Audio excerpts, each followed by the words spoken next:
combination. It's been long overdue, I know the streets been waiting, which takes a lot of patience, cause you never rush great. This one's for the record, but going down history in the making. Hey, y'all, the Prophet Charlie Black, a deadly combination. It's been long overdue, I know the streets been waiting, which takes a lot of patience, cause you never rush great. This one's for the record, but going down history in the making. Hey, the Prophet Charlie Black, Black Prophet, that's a fact. Going down in history, and it's a fact. It's a deadly combo, niggas know that. Prophet, that's a fact. Black Prophet, from the bottom of the map. Atlanta, Georgia to Florida. We up in them waters, it's on, bruh. Black Prophet, that's a fact. Deadly combination, y'all got it at. They ain't ready for that shit, Charlie Black. Let's give it to him, bro. Welcome. Black Prophet. Yeah. Two young brothers from the same struggle, from the same blood, from the same mud. Black Prophet, that's a fact. AR and Charlie Black, boy, that's some crack. Black Prophet, now that's a fact. AR and Charlie Black, what we back to back. Black Prophet, it's a deadly combo. I know.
What's up, guys? What's going on? I am Mia, and this is my guest co-host tonight, Constance Benson. And we're with Sickle Cell Awareness 365 and Do I Look Sick? So today's show will be on sickle cell treatments and cures, and we have Constance here to talk about her experience with the bone marrow transplant. But before we get into that, we want to just discuss a few of the treatments. A lot of people ask, is there medicine or is there a cure for sickle cell? And even though there's not a universal cure, we actually have options now, which is really good. So getting into the medicines, The hydroxyurea came out in 1984, I believe. Really? Yeah. Wow. And they've been, of course, giving it to kids and giving it to people since then to help with the fetal hemoglobin, I think it was. And the fetal hemoglobin basically increases the hemoglobin. People with sickle cell deal with low hemoglobin, so that's helpful in that aspect. Did you have to take hydroxyurea when you were dealing with sickle cell? Yes, I did. I had to take hydroxyurea when I had sickle cell, and for me, it didn't work for me. Okay. It was like I was just taking an additional pill just to take a pill.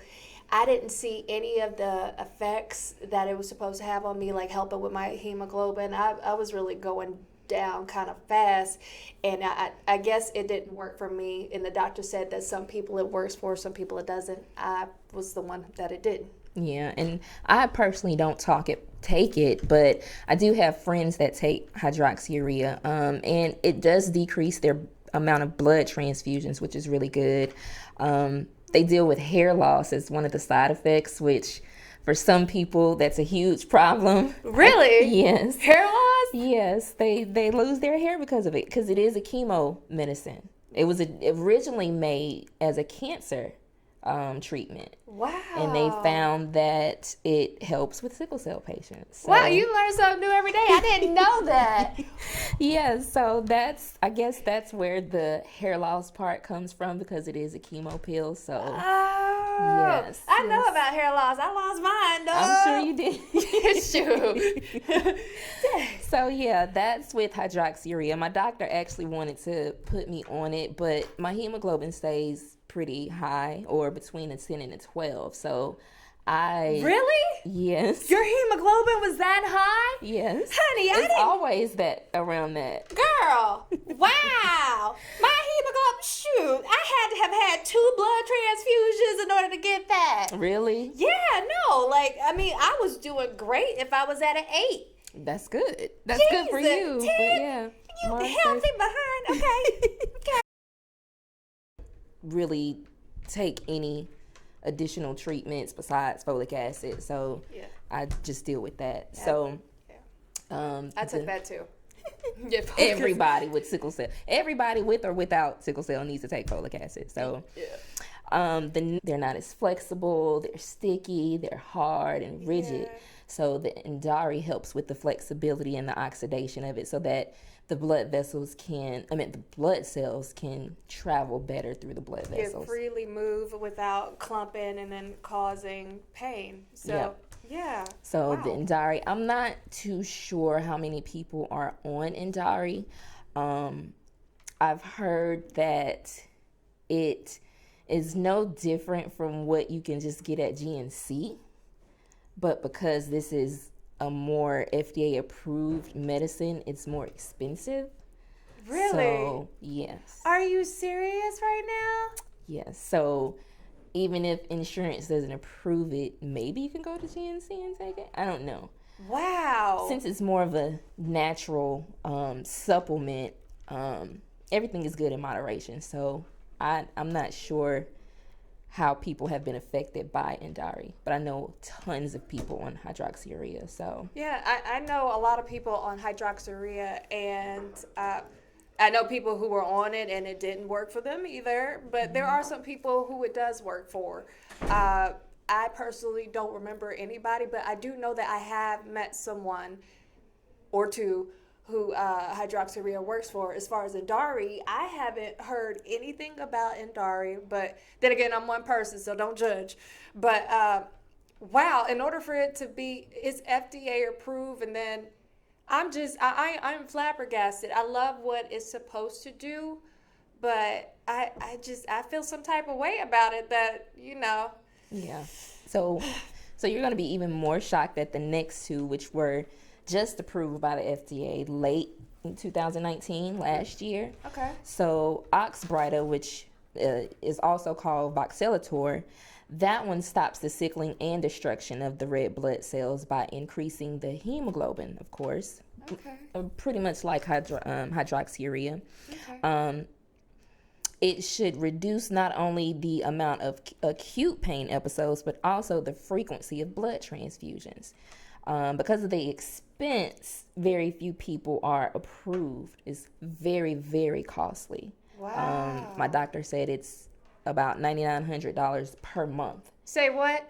Yes. $9,900. Uh-oh. See, look, my phone fell. It couldn't believe that. $9,900 a month? A month How for much the is medication. that? So that's about A year? $120,000 a year. Ah, God. Wow. So yeah, that and the next one is pretty expensive. So I was also told the only people that are really being approved for it, the population of Jehovah's Witnesses, because they don't believe in blood transfusions. So the Oxbryta helps with that. So that's the good part about that. But having access to it and it being so costly, that's a huge problem. Wow. So it's something that people, mostly Jehovah's Witnesses, are able to get because they don't believe in blood transfusions. But for I don't know how that works, but for everybody it costs $9,900 a month. Well, from my source, which told me not to name his name, Okay, we don't name names here. he said that, well, it's not just Jehovah's Witnesses, but they're approving more Jehovah's Witnesses because they don't believe in blood transfusions. Wow. But there are a few people that aren't Jehovah's Witnesses that have been approved for Oxbryta. It's just not many. A lot of people are getting rejected because of the cost of the medicine. So Jesus. they created this medicine for sickle cell patients to give them a better chance at life. However, they'd be struggling to even come up with the copay for the medication to help them. So it's like kind of a lose-lose situation. So God, that hurts. yeah. Same thing with the Adakveo, which is an infusion therapy. And this also increases the fetal hemoglobin. And it decreases the stickiness of the cells. Okay. So instead of, my question is, if it decreases the stickiness of the cells, are the cells still sickle shaped with this one? Like, I know you don't know, but that's just my question. Okay, it helps with the stickiness, but it's still sickle shaped. It's still going to be, I imagine, sharp and still difficult to travel. Okay, so let's think about it. If we're trying to get a visual of it and having this medication, was it Adakveo? Yeah. Adakveo. Think of it as like a sickle. A sickle, you know what? A boomerang. Okay. How about that? Okay. Think of yourself like a boomerang before you get a Adakveo, and then afterwards think of it more so as a kind of banana. It's got a little less, bit. okay. Yeah, it's less sharp. I'm thinking like more rounded edges so that it can maneuver better through your vessels and veins and everything. So if that's what it does, then I can understand See that. Yeah. That would make sense. So Yeah. so it's, I love the advancement on the medications that we have now. I love the options that we have now because you know how it is fighting with this disease. So I love that we have these options now, and there are actually people out there trying to give us a better chance at life with these medications. So I really hope that, more people can get access to these medications and start to live a better life and not be so debilitated by this disease. So absolutely. I think that especially if any one of these medications works for anybody, I would love for it to be very accessible and inexpensive or free for those with sickle cell disease, because there's nothing like your parents being told, like, oh, your child has a slim chance to live into their teens, then in their 20s, and in their 30s, and everything else is like a miracle. Yeah. So to be able to give that gift of life, because we all only have one life on this earth, Right. to be able to give us options that, okay, hydroxyurea doesn't work, maybe Indari will work, or maybe Oxbryta or Adakveo will work, to give us that option and that ability to extend our lives. that's awesome, especially if it works for us. Exactly. I completely agree with that. Yes. So, I think that's really it as far as the medications that we have. If you take any of these medications, let us know how it works for you. Our number is 470-251-4647. If you take any of them, give us a call. Let us know how it is for you and let our viewers know how it's working for you. Maybe it's good, maybe it's bad, and everybody's body is different. So, maybe it works for you, but it didn't work for her, and that's okay. Maybe one person lost their hearing, maybe the other person didn't. So give us a call, 470-251-4647. So the next part, we are going to get into the cures, which is very exciting. So I want you guys to take a quick look at this clip of Constance with Be the Match, correct? Yes. And just get a snippet of her story before she gets into it. So take a look at this. 1 in 365 African Americans battle sickle cell disease. I was one of them. Life back then was painful. I was in and out of the hospital and had frequent pain crises. A blood stem cell transplant is the only cure for sickle cell disease. I was fortunate to find a perfect match in my younger sister, but many patients do not have a compatible donor in their families, and Black patients have only a 23% chance of finding an unrelated donor. More Black donors are urgently needed to help save lives. It only takes a simple cheek swab to join the Be the Match registry. Learn more about becoming a donor and access free patient resources by visiting endsicklecell.org today. You or someone you know could be the cure for a patient battling sickle cell, like me.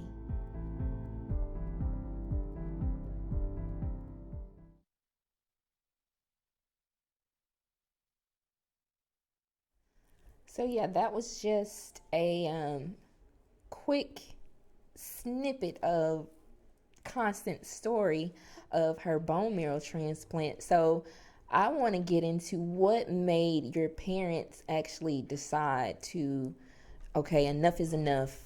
Let's do this. Oh my God, there was so much leading up to me getting a transplant. I'll answer that, and then just let me know if I'm talking a little bit too long. Okay. When I was in college around 2010, I was at Georgia State University, and I was living in an apartment downtown, and I was going to classes, living the traditional college experience, and I was starting to have pain, like more pain than I usually was accustomed to. So I wound up missing classes, and then I was like, okay, I'm getting into more pain than I usually am, so I decided to take a semester off. In taking that semester off during the Christmas holiday, I submitted myself for a modeling agency, which was Wilhelmina and Conshohocken. Mm-hmm. Now, if you know me, you know I love to model. I love taking pictures and being in front of a camera, Okay. like fierce. Like Tyra is like my, woo! Anyway, it's my girl. We hadn't met yet, but I'd love to meet you, girl. So I started, I rode a Greyhound bus in the middle of winter all the way up to Philadelphia. Yeah, and it was blizzards up there too. Right. And it was snowing. I went up there because I was like, this is my chance for a dream. My dream is coming true. I want it. And so I went up there to audition, and guess what? I got it. Okay. Yes, awesome. They offered me a modeling contract, and I was so freaking excited. But I lived in Kennesaw, Georgia, which was about 13 hours away from Philadelphia. Wow. Yep, Conshohocken. So I had my grandmother in New Jersey, and thankful for my grandmother. She would let me stay over there whenever I needed to come up to Philadelphia to model. Anyways, around 2011, that's when the modeling contract started. I believe that's when the modeling contract started happening, between 2010 and 2011. And every time when I would make a trip up and down the road, I would be sick. I would get sicker and sicker, and I would be hospitalized. I'd either go up there and then come back and go straight into the ER, straight to my doctor's office, or just be directly admitted into the hospital. After about 9 months or so of doing that, my parents, the whole entire time, they saw how sick I was becoming, and they just kept telling me over and over again, you need this transplant, you need this transplant. And I humored them because so they would stop annoying me, because I didn't think I was as sick as I was. So my parents started from me when I first started going up to Philadelphia, because every time when I came back, I was getting sicker and sicker and staying in the hospital longer and longer. Okay. Wow. Yeah. And I can imagine us as sickle cell warriors, we try our best to live out our dreams, but sometimes it gets deterred. I won't say completely stopped, but it gets deterred because of sickle cell. So what was the deciding factor for you? You said that you didn't think you were as sick as you were. So what made you decide, okay, I'm going to go ahead and go through with it? So let me back up a little bit. When I went up to Philadelphia to get the modeling contract, this was the first time ever in my life that I didn't tell people that I had sickle cell disease. It's the first time ever. I didn't want anybody to look at me as less than, or like I couldn't do my job, and it was my dream, and I wasn't gonna let anything get in my way. So that the traveling back and forth, they never knew I was in the hospital every single time when I left them. The very last time I was in the ER at Kennestone Hospital, I was hospitalized in Kennestone Hospital, and I had my Dilaudid PCA. I was on my fentanyl patches, 125 micrograms at the time.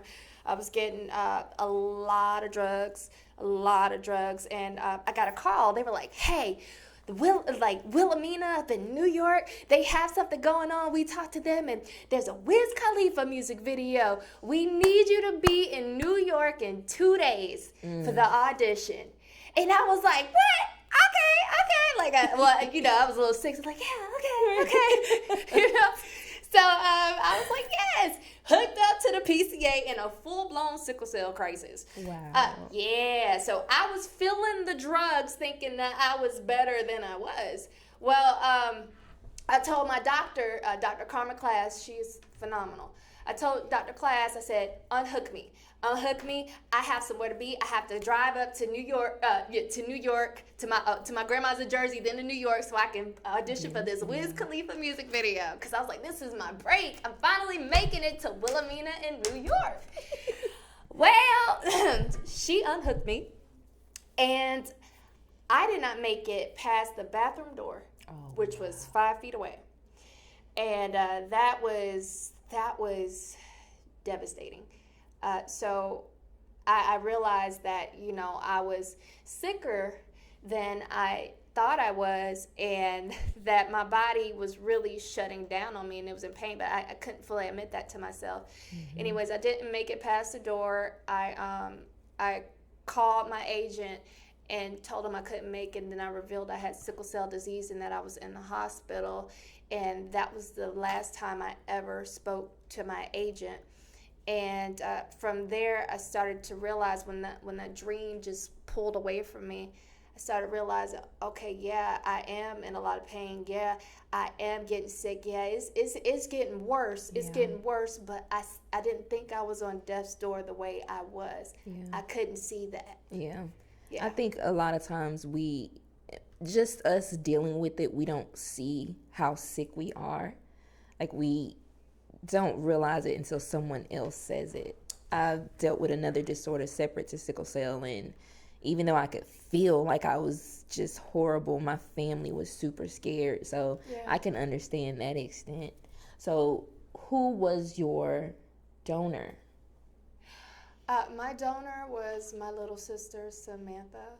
And how was that process? How was that process? Yeah. How was that for her? How was that for her? Yeah.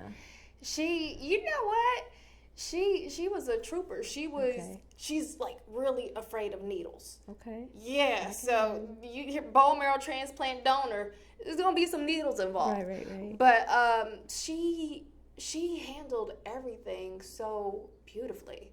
Yes, she did have a little bit of pain.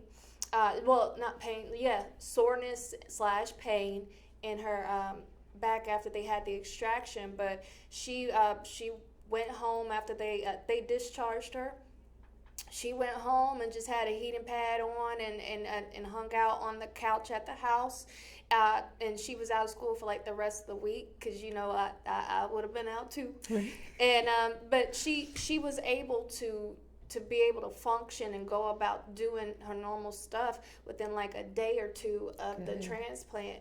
So my sister is a trooper. My sister, she handled it so well, even though she's afraid of needles, and she did that for me. That's awesome. And so what was the entire process like for you? Like from beginning to end, you realize, okay, yeah, I'm really sick. I need this. Like, how did it start? I know, did they have to take your sister and you at the same time? Like, what was that process like? It was so many things happened. I am the first person cured of sickle cell via the STRIDE HCT bone marrow transplant study.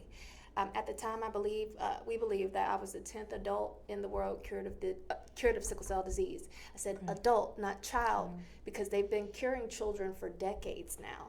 Okay. But as far as adults, that information isn't necessarily as accessible. So as far as we know, I'm the 10th adult cured of the disease. But I was the first person for the STRIDE HCT bone marrow transplant. It was a study. It was experimental. And it took a whole lot longer for them to get it together. So I believe the process was maybe about a year and a half, 2 years. If my memory serves me correctly, which I could be slightly off on my timeline. I blame that on chemo. But it was a long process because initially the insurance company wanted the study. It was broken up into 2 parts. They wanted the study, in order for them to fund it, it needed to be put into one part, one study. So that took time. And those are people behind the scenes who will never ever meet you. It's your insurance company debating about your life and trying to get people on board. Well, it was a lot of meetings. It was a lot of meetings back and forth, a lot of doctor's appointments. And when I would go to my doctor's appointments, my little sister, my parents would be with us, and my little sister would also go as well. And they would do little tests and stuff with her while she was there. And if she needed some blood drawn, they would draw her labs there. But she was always with me. It was a long process. Very long process because I was the first and they catered the study. Yeah, it was, like you said, it was experimental. So they were just trying this out on you. Yes, they Pretty were. much. They had no idea if it would work. It would work. Yeah, my parents. And I can imagine that can be scary in itself. Because I need y'all to have this figured out before I deal with it. That's just me, though. Yeah. That's just me. I need y'all to have it figured out. I need to see the effects of it. Who did what? I need to know those type of things. It's funny you said that because there was nobody for me to talk to. I had nobody to talk to that already had a bone marrow transplant with sickle cell, an adult. Yeah. Now, they've been curing children, and that's great, but I needed an adult, a female. Female, male, I don't care. Yeah. That would have been great to talk to. So I was really, it was like, okay, we're breaking ground. We're doing something awesome, starting a revolution. And I was like, okay. As far as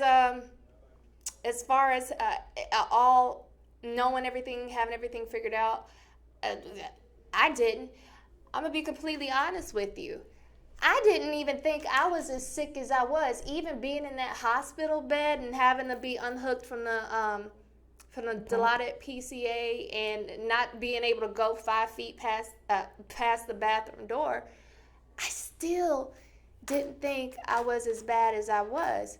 So I went along with it, not really thinking anything about it. Yeah. I went along with my parents, and I thank God for my parents. My mama, she really helped keep me sane. Both of my parents, they stayed with me every single hospitalization. My brother would come up, my little sister who was in middle school at the time.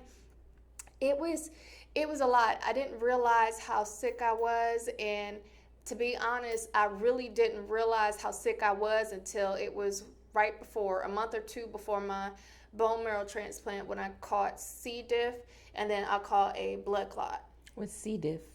C. diff, basically you poop. You catch it from somebody not being sanitary, and somehow you ingest it somehow, and all you do is you just poop, and you're dehydrated, and your poop stinks, and they come in your room with these funny looking outfits. I mean, it stinks like, oh my God, poopery. No, it's okay. Just don't get it. Like, wash your hands, people, okay? And be careful where you go out to eat, because I'm pretty sure that might have been how I got it. Oh, wow. Yes. So, yeah, any infection plus sickle cell is just a bad combination. Because it dehydrated the crap out of me.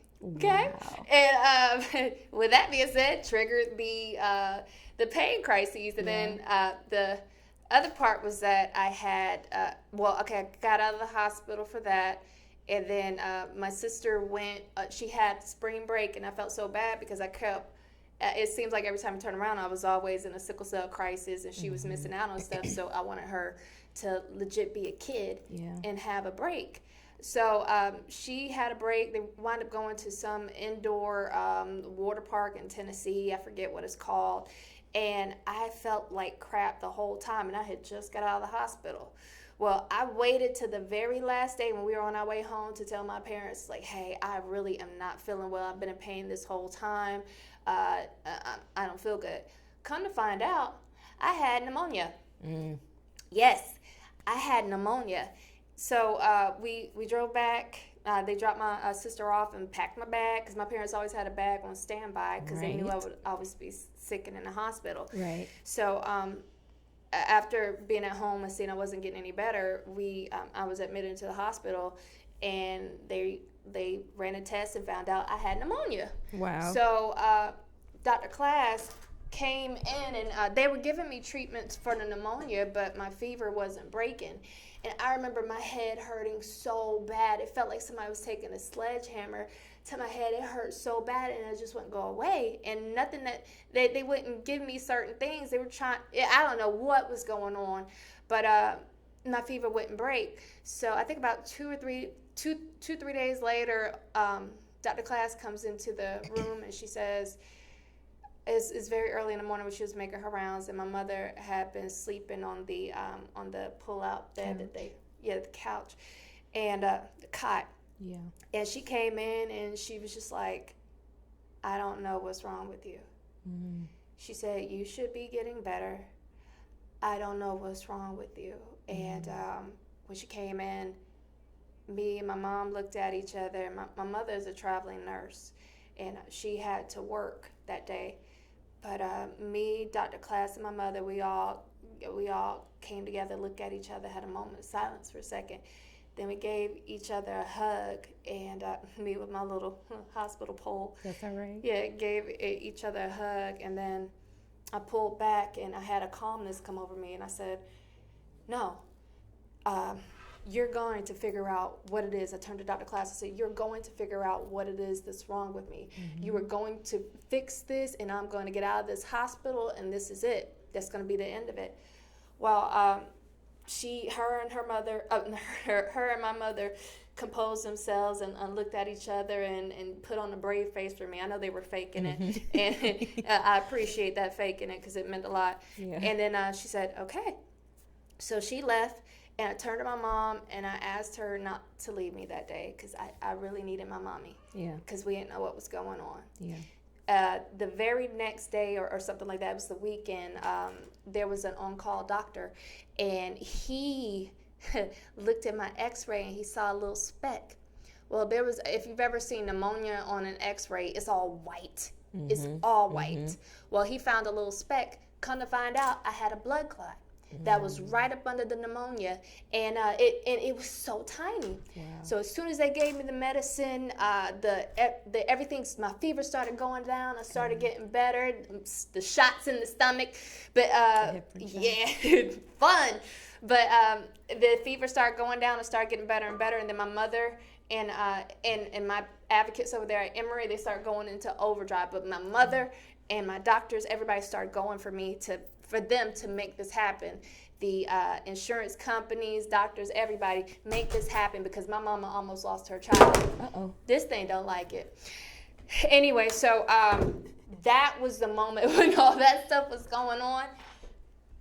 That was the moment when I realized I was really bad, and that, it's serious. And I was so glad that I had my parents pushing me, and my family, my brother and my sister really pushing me to humor them and to make this process happen. Go to all the appointments, get stuck 50 million times, all these different things, jump through these hoops to get the transplant. And it was in that moment that I realized that I was close. It was close to me dying. And that I was so thankful that we were doing all of this.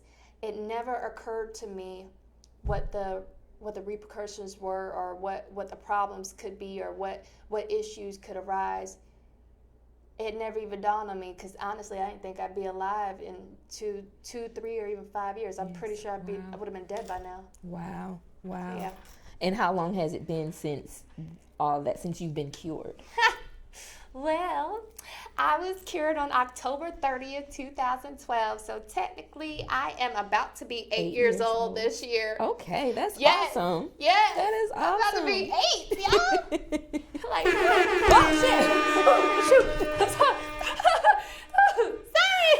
Oh goodness. I hope you learned that.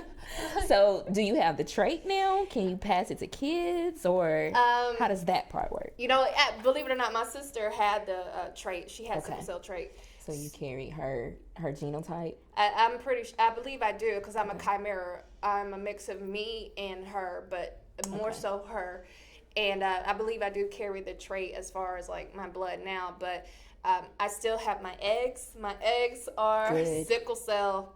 Okay. They are full-blown sickle cell. Okay. And actually, I told you how I wasn't really trying to have the transplant. Mm-hmm. Well, I did one thing to try and really push it to see, my parents really don't want me to have this transplant. So I was testing their gangster. And one of my things that I was holding out was I wanted to save my eggs just in case the chemo affected my body, affected my eggs and my ability to reproduce.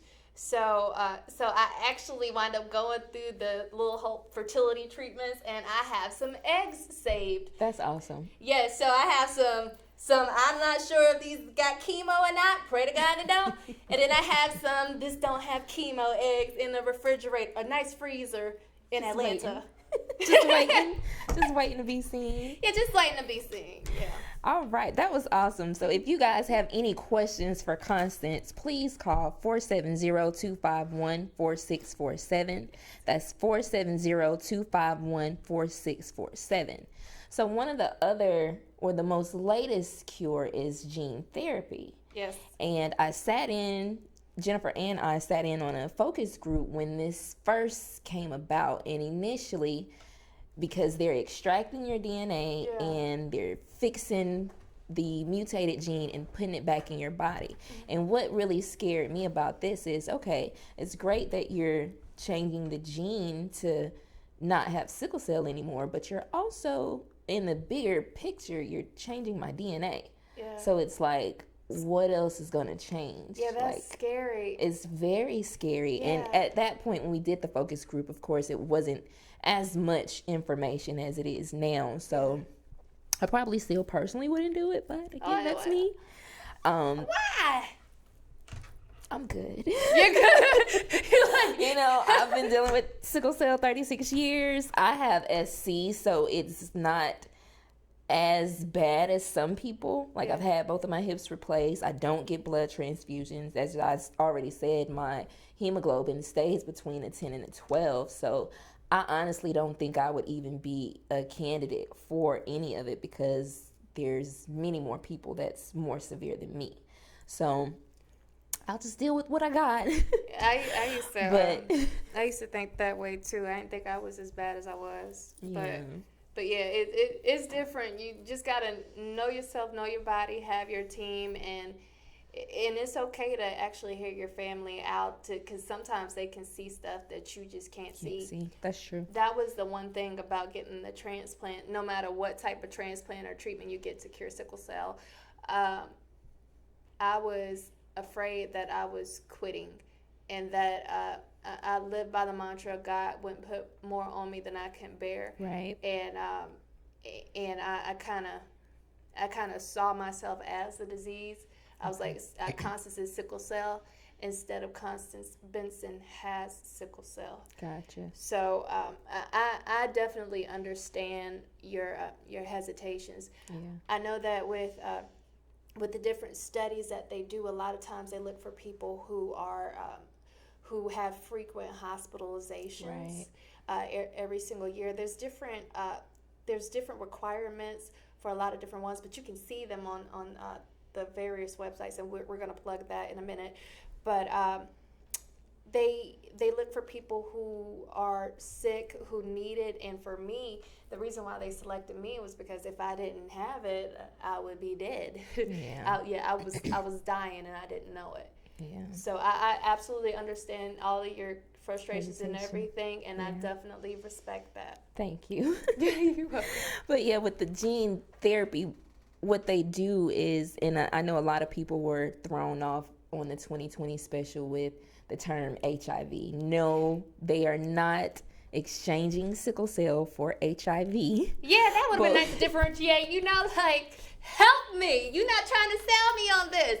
For real. So what they do is, we're going to call it a lentivirus, and it's like the envelope that carries the corrected DNA. Yeah. So let's say they put the corrected DNA in this lentivirus envelope, and the envelope then is sent to the bone marrow, so that the envelope is sent to the bone marrow, and eventually the envelope dies off and releases the new DNA, or the corrected gene copy, and then the bone marrow produces off of the corrected gene copy. So that's what the gene therapy is.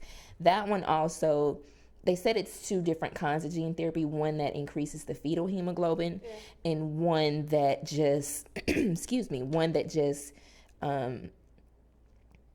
one that alters the gene to increase the fetal hemoglobin and to decrease crisis. So exactly. Thank you. Yeah. And once to do the bone marrow to produce the better cells. So yeah. And the good thing about the gene therapy is you don't have to worry about finding a match, because you're working off of your own blood and your own body. So I love that. Yeah, I like that option. I love that. The fact that it can just be you, and you don't necessarily have to have a donor, because there are criteria for your donors, and they have to have certain number of matches. My sister was a 10 out of 10. She was a perfect match for me. It was nothing but God, how the way everything worked out, because if you ask certain people would think that your life wasn't worth saving, but it so is. Yeah, absolutely. Mine was, and I like to use my platform to help other people. So for somebody, whether you need a donor, which if you do need a donor and you don't have a genetic one, you should check out Be the Match. They have a bone marrow registry, and they're awesome. This is what they do. This is their business, and they've launched the End Sickle Cell campaign. So that was actually the PSA that you had saw earlier. It was working with that as well. And then on the flip side, for those who don't necessarily need a match, who are great candidates and they can use their own body, that is absolutely fantastic. I wonder how that approach is different from my approach. Oh yeah. Yeah. I just love that option. I don't have to worry about finding that match. I can just go in and you do what you do to me, and that's it. I don't have to worry about finding this other person. Me too, because that's a huge concern. Yeah, it is. That's a huge concern. So I know I've had a lot of people ask me about Dr. Sebi and his cure for many diseases, including sickle cell. And it's not that I don't believe it doesn't work. Yeah. I think that if you can afford it, if you are disciplined enough to follow his guidelines and can continuously take the medications or the tinctures or the syrups or whatever it is that he has, then yes, it's very possible that your complications will be minimized. I want to be careful on saying it was an actual cure. Yeah. Because I think at the end of the day, on a microscope, we still have some issues. Yeah. And I also believe, okay, the minute you stop following Dr. Sebi's protocols, then all those issues will come back. Yeah. Like it has to be a continuous thing that you keep up with in order for it to actually work. So I know it's a lot of people, Dr. Sebi, this and that, but you really have to think about it. Like, can you afford it? A lot of people with sickle cell are on disability, so they can't afford to keep up with it. Insurance isn't going to pay for it. Yeah. So, especially not Medicare or Medicaid.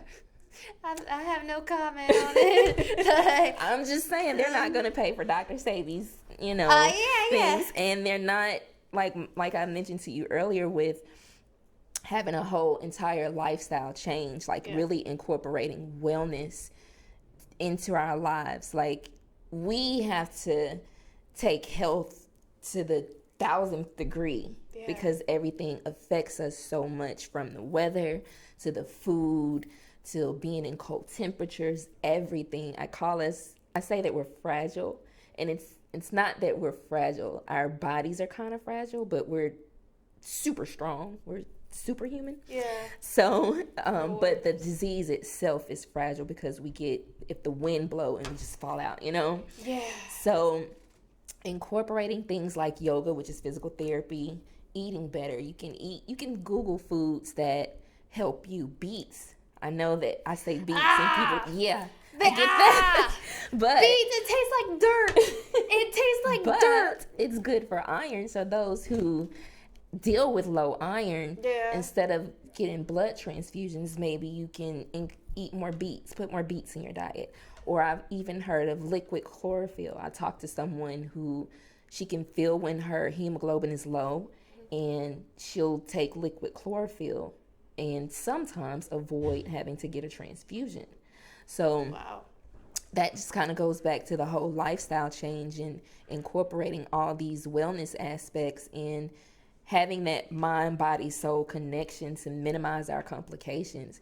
If we do it this route, it won't completely take away the disease. And I want to be careful in saying that's a cure, but I really, really believe that it would help minimize our complications. We need to learn disease management and not pain management. Yes, please learn disease management and not pain management, because that opens up a whole new can of worms, and that's another topic I could talk about. Right. But as far as Dr. Sebi, what are the so he was talking about foods and everything? Yeah, like as far as helping to manage your sickle cell. We're saying manage, not the C word, cure. But we're saying manage. So Dr. Sebi had a regimen on different foods and things that you needed to eat, and tinctures you needed to take in order to stay from having a crisis. So there's a list of foods that you need to be aware of, and there's a list of tinctures that different syrups and stuff that people can take that affects the iron, or if you deal with sugar problems that have those. So if anybody is actually interested in Dr. Sebi, you can always Google him and it'll send you to his website, because I don't know the website offhand, but all that information is on there. So when you said special food, I like to pretend like I'm vegan sometimes, and you know how they have past vegan. It's past. It is like, so can I have a little fake cauliflower? No, you can't even have cauliflower on his thing. That's such a fake vegetable. Yes. Oh. So. Okay. So We're gonna wrap up. But the last thing I wanted to mention was clinicaltrials.gov. If you are interested in any of the clinical trials, please go to that website and type in sickle cell and see what's available. I want to shout out our sponsors, which is the Apex Museum, Kids Stop Daycare and Learning Center, and our new sponsor, Black Professionals Network. So we want to thank those sponsors for helping us out, make this happen. Thank you to Status Network. Thank you to Constance, who was a great co-host. Thank you for sharing your story. Hey, we didn't get any phone calls, but that's okay, because I think you did a great job in telling people about your experience. So I appreciate you coming in and helping me today. Thank you. It's no worries. I'm absolutely. You can have me back anytime. I love to. Oh, and can I plug my website? Yes, please go ahead. Okay, so my website is roadtothecure.com. That's www.road, ROAD, the number 2, cure.com. Now, on my website, I have my bone marrow transplant study and different things that I'm doing as far as sickle cell, and I recorded my whole transplant, transplant story, but I hadn't released everything yet because I wasn't necessarily mentally ready for it. Okay. But I think I am now. Anyways, on my website, one of the tabs I have, just in case you're looking for transplant studies, aside from, what was the website? Clinicaltrials.gov. Clinicaltrials.gov. I also have JCCTP Clinical Trials SCD, and also have the NIH SCD Clinical Trials. If you go to my website in that tab, it'll take you directly to them, and you can play around and see who's open for enrollment and everything like that, and play around with the locations. Okay. So yeah. Well, thank you, ma'am, and I thank you guys for watching. Follow us, SCA365, on Instagram, Twitter, and Facebook, and we'll catch y'all in a couple of weeks. All right, bye. Down history in the making. They are the prophet, Charlie Black. Black prophet, that's a fact. Going down in history, and it's a fact. It's a deadly combo, niggas know that. Prophet, that's a fact. Black prophet, from the bottom of the